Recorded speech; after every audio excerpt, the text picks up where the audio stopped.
ఇక రంగారెడ్డి జిల్లా శంషాబాద్ దగ్గర ఓ స్కూల్ బస్సు అదుపు తప్పి బోల్తా పడింది. ఈ ఘటనలో పలువురు విద్యార్థులకు గాయాలయ్యాయి. ప్రమాద సమయంలో బస్సులో 60 మంది విద్యార్థులు ఉన్నారు. వీరంతా హైదరాబాద్ జలవిహార్కు విహారయాత్రకు వెళ్తుండగా శంషాబాద్ వద్ద ప్రమాదం జరిగింది. బస్సు బోల్తా పడిన వెంటనే స్థానికులు పోలీసులు అక్కడకు చేరుకుని బస్సులో ఉన్న విద్యార్థులను సురక్షితంగా బయటకు తీశారు. గాయపడిన వారిని చికిత్స నిమిత్తం ఆసుపత్రికి తరలించారు. విషయం తెలిసిన వెంటనే విద్యార్థుల తల్లిదండ్రులు ఆసుపత్రికి చేరుకున్నారు. అయితే ఈ ప్రమాదంలో ప్రాణ నష్టం జరగకపోవడంతో అంతా ఊపిరి పీల్చుకున్నారు. ఈ ఘటనపై పోలీసులు కేసు నమోదు చేసి దర్యాప్తు చేపట్టారు.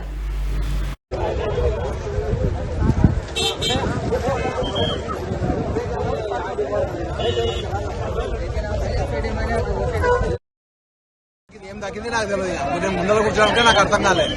అప్పటికి చూస్తే కారు తిరిగి తగ్గింది, బస్సు పోలు రావట్లేదు. అప్పటికి పిల్లలు లబో దిబో మొత్తుకుంటుంటే పైకి తీసారు. నీళ్ళగా బస్సులో ఎట్లయింది అసలు యాక్సిడెంట్? టవర్ లో ఉన్నాను కానీ నాకు తెలియదు కదా. నేను ముందర వెనక చూడను కదా. పిల్లలకి ఎవరికి ఏం కాలేదా? ఎవరికి ఏం కాలేదు. అందరు ఏడుస్తుంటే పైకి తీసి దింపమంటే దింపారు కిటికీలకి వెళ్ళి. ఏం తగ్గింది నాకు తెలియదు. నేను ముందర కూర్చోడానికి నాకు అర్థం కాలేదు. అప్పటికి చూస్తే కారు తిరిగి తగ్గింది, బస్సు పోలు రావట్లేదు. అప్పటికి పిల్లలు లబో దిబో మొత్తుకుంటుంటే పైకి తీసారు. నీళ్ళగా బస్సులో ఎట్లయింది అసలు యాక్సిడెంట్? నేను టవర్ లో ఉన్నాను కానీ నాకు తెలియదు కదా. నేను ముందర వెనక చూడను కదా.